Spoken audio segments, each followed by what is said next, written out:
If you're a cyclist looking to perform at the highest level you can, want to attack climbs like the pros and stick with the fastest riders in the bunch, structured training should be at the center of your weekly riding schedule. But how much time do you need to dedicate to training to get there? And more importantly, how hard should your intervals be to reach your absolute best? In today's video, a 28-day training plan for peak performance with WorldTour cycling coach John Wakefield. John and I have made a number of how-to training videos here on YouTube over the past 18 months, and in today's video, we're applying everything we've taught to get you ready for race day. Like our previous videos, and due to the intensity included in this plan, John and I will be discussing today's training with specific regard to power. I have included heart rate zones if you don't have a power meter, but if you can, training to power is by far the most accurate way to measure and track your training. I use a Favero Assioma Duo power meter for all of my training and racing, the specific reasons for which I will get into shortly.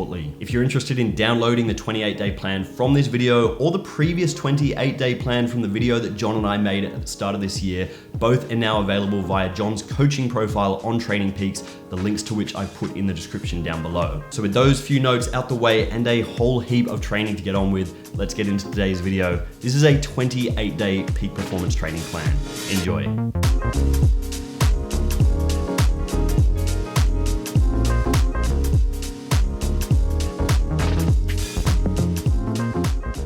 Alrighty, welcome to today's episode of Tristan Take Video. Once again, back here in the Science to Sport lab with John Wakefield. Today we are talking through a 28-day peak performance training plan to get you ready for race day. This video does actually follow on from the last 28-day video that John and I made a number of months ago now. You can see it up here if you'd like to. As I said, this video follows on from that and is designed to help you get even more fit again. And we also have a taper week in the 4th week to help you get ready for that big event or that race or that fondo, whatever you're training for. We want to get you really ready for that. And because we're in the middle of the year, we hope that this will be applicable for you. Should we launch straight into what the first sessions are, or do you want to say anything about this kind of peak performance training in terms of how hard it might be on your body or things like that? If you followed the 28-day before, it should be easy. No, obviously the intensity has kind of picked up from the start, where the other, it's our 28 one, it kind of built up to it. So this is sort of like a, like a sharpening up program, just to get you ready from intensity-wise, some volume leading into your race, with a good taper into it, and then you should be flying. I'm pretty excited for this one because as a bike racer myself, I love being race ready. So let's just launch straight into our first week. We've got our first week coming up. What have you got for us for week 1, day 1?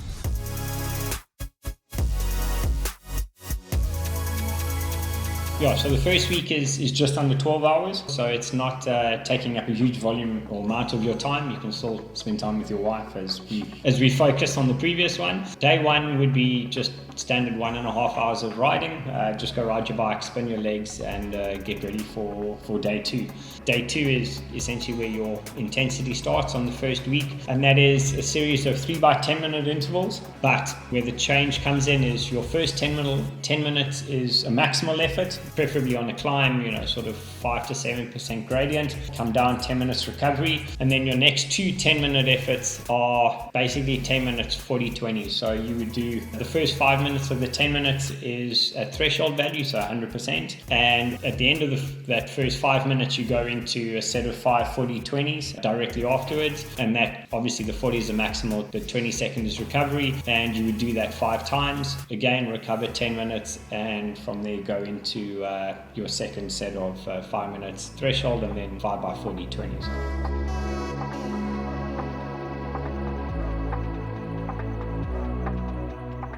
Wednesday or day 3 is just your standard easy hour-and-a-half recovery. The 4th day would be a day off to recover from that. And then second key session for the week is Friday, and that is a bit of a 10-minute stochastic mix session. So again, 20-30 minute warm-up, and from that your first 10-minute session is your standard 10-minute over-under. So it would be 2 minutes 95% of threshold, and you would do 1 minute 105, 110% of threshold. You would do that 3 times. From that, you would recover 10 minutes, go down the hill, eat, drink, and your second 10-minute would be one of Tuesday sessions, which is the 5-minute at threshold, followed by 5 minutes of 40-20s. Your third 10 minutes, I like to look at it as sort of like a race winner, where that would be 5 minutes at threshold. That follows straight into a 30-second all-out sprint. After the 30-second sprint, you would hold a constant 3 minutes as hard as you can. You typically, after that, you would be at about 105% of threshold. And at the end of that 3 minutes, you would do a 10-second all-out sprint. So that would be your sort of race winner.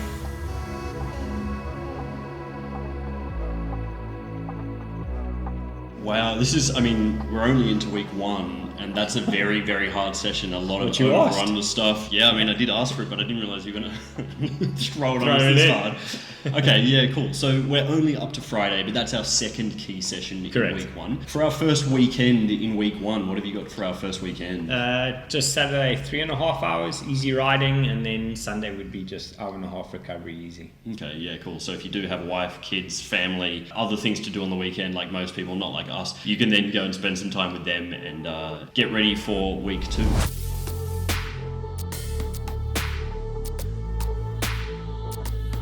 Which kicks off hard on a Monday. Again, we're sticking with that sort of stochastic nature, and what it is, it's 6 4-minute efforts in total. 3 of the 4 minutes are just a standard 4-minute maximal effort, so you're looking at sort of 110, 115% of FTP if you can sustain that. Obviously, if you can't, just bring it down to what maximal is what you can. You would have 3.5 minutes rest in between those first 3. After that, you would go into 3 4-minute intervals of 40-20s. Same period of rest, you would looking at about 3.5 minutes of rest in between each one.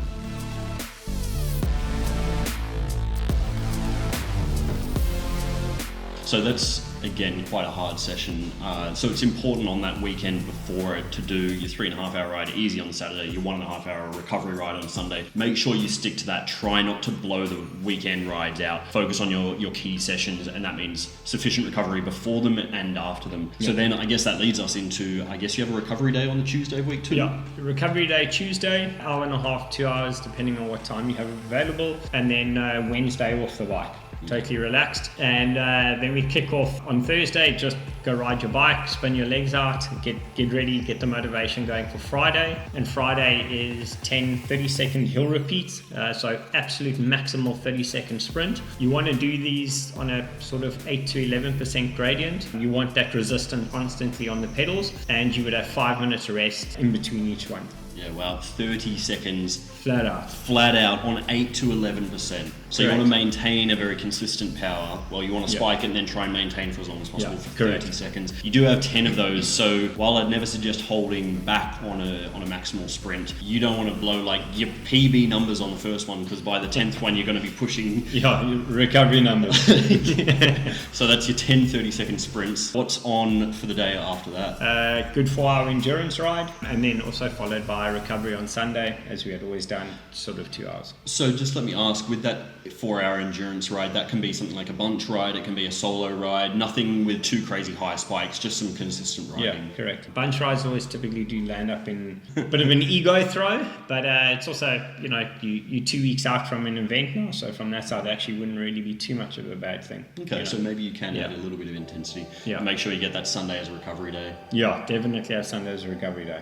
Okay, so I'm just going to pause the video there for a moment and talk about something that's been a game changer for my training and racing, and that is the use of a power meter. If you're serious about improving your performance, tracking your training and your intervals accurately is essential. Unlike heart rate, which can fluctuate due to heat or fatigue, power is a direct measure of the effort you're putting into the pedals, no matter the situation, the temperature, or how you are feeling. It's like knowing you're lifting a 10-kilogram weight at the gym because it says 10 kg on it, rather than just picking up something and guessing. To use a cycling example, you may start this 28-day training plan with a maximum 5-minute power of 300 watts, and by the end of the month be able to hit 330 watts for the same average heart rate. But unless you measure that number via power, you'll have no idea of how much you've improved. For me, I use a Favero Assioma power meter to measure my training. Not only is the Favero Assioma highly accurate due to measuring your power exactly where you apply the force, which is into the pedal, but more notably, it measures your power using IAV power system technology. IAV power system technology technology takes hundreds of force and instantaneous angular velocity samples throughout your pedal stroke to give you power readings that are accurate to within 1%. This IAV power sampling is what makes the difference between Assioma pedals and any other power meter out there. Most power meters simply take an average value of the angular velocity of your pedal stroke, rather than sampling it hundreds of times with each pedal stroke as the Assiomas do.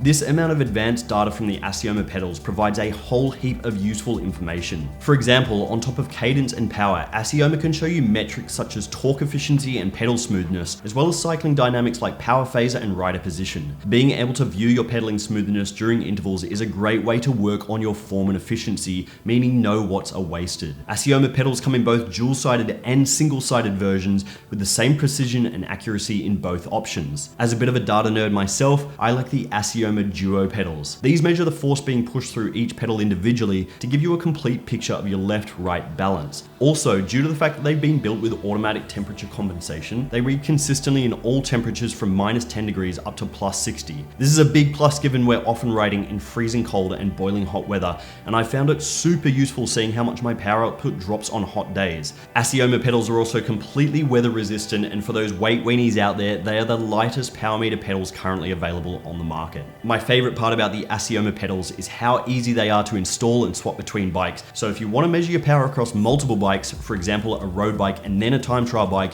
you can do that without fuss. If you'd like to find out more about tracking your training accurately, I've put a link to Favero and the Assioma pedals down in the description below. Now, on to week 3.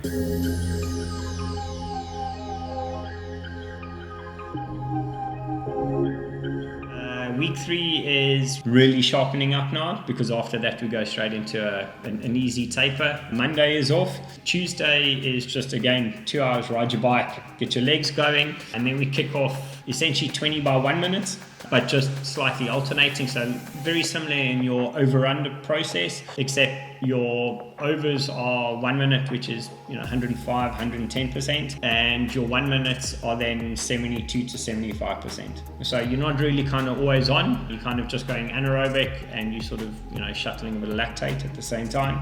15-minute rest in between, and then you hit it again.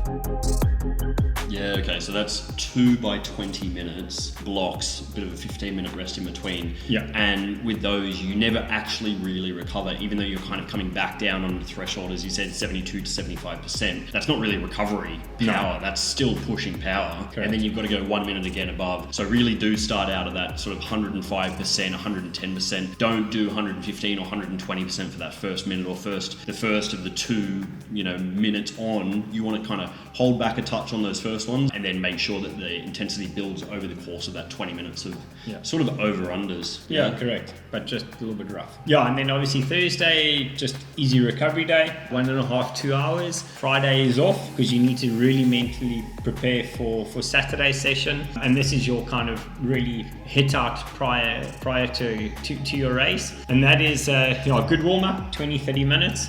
And that's followed by 10-minute maximal effort, like all out, fall on the side of the road, recover 10 minutes, and then you go into 2 minutes of maximal effort. So again, 115, 120 if you can sustain that. 3 minutes recovery in between. You then have 10 minutes recovery, and you go into 4 by 1 minute maximal efforts. 1 minute on maximal, you can have 2.5 minutes rest. Again, 4 times. 10-minute rest, and then you go into 8 by 40 20s, and that's your money maker. That's your Saturday session.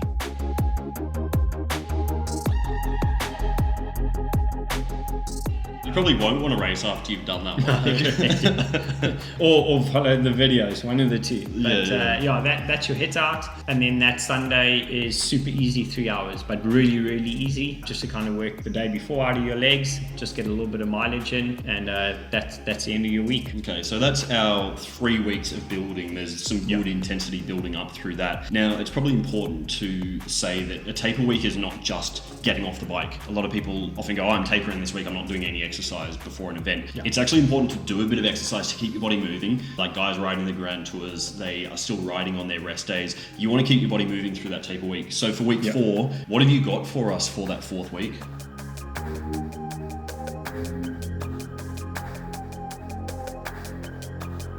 Yeah, so a lot of the times when people have a bad race, they'll have a good build-up and then their taper is bad, and they go into a race essentially too fresh, and that is not always limited to, but high heart rate, cramping, whatever the case may be, but it's typically because you're too fresh. So your taper is as important as your build. I like to look at anything from, depending on what their build was like, but around 75% of that maximal volume as a taper. So kicking off on Monday, 1.5 hours just with our neuromuscular sprint. So again, it's not a maximal sprint, sort of middle of the block, and just kind of sprint out and get your leg speed going. Just as a quick refresher, I'll pause you there just to refresh you guys. This sprint is starting and staying in the same gear. You're not doing a sprint to train your sprint. You're doing a sprint to get your leg speed working, to get some blood flow happening. So choose a gear, stay in that same gear, don't shift, and just sprint all the way through until you can't hold a cadence any higher, and hold that for 15 seconds and then relax. Spot on.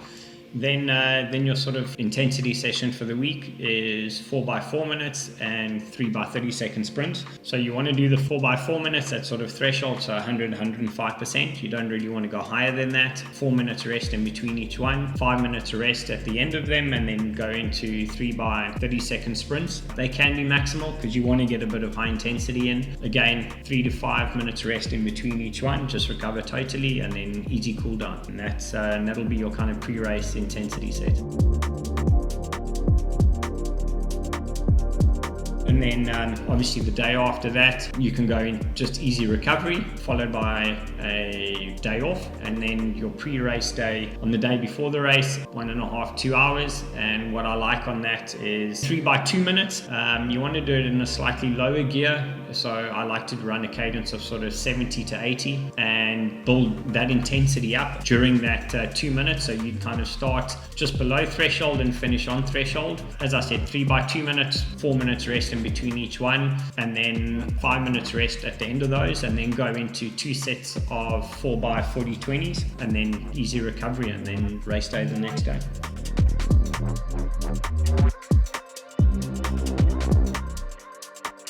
Yeah, wow. So as I said, this week actually does have a bit of, well, you wouldn't call it too much intensity, but it has a bit of work going on still to keep your body activated, keep your body moving, keep that blood flow through your legs. You don't want to slow down too much because, as John said, often you come to race day and your body just hasn't warmed up at all beforehand. So then you go to race day and that's typically when it goes wrong, and people think, oh, your training was wrong, but it was just your taper. Yeah, so the fitness is there. If you follow this plan, the fitness is there, but make sure you follow the taper week as well. It's super important, really, really important. It's something, again, that I can learn from. We can all learn from, you're not racing anymore, so you don't have to learn from Definitely not. I just eat the cookies, baby. Yeah, and just give out the information. Yeah. Give out advice. Yeah. Cool. Okay. Well, as I said at the start of this video, all the training plans with John are now available through John's coaching profile on Training Peaks. So you can jump on Training Peaks, you can create a free account, you can go on John's coaching profile and download this as a program. You can, of course, write it down from the video if you would like to follow along in that way, but the easiest way is to download a training program online. You can whack that on your Garmin, on your Wahoo, and follow it with your training. If you would like personalized coaching, Science to Sport offers personalized coaching as well, and that's probably the best way to get you really race ready. Yeah. Thank you so much for this, and we'll see you in another episode soon. And good luck with your racing. Cheers, guys. Cheers. Chat to you later.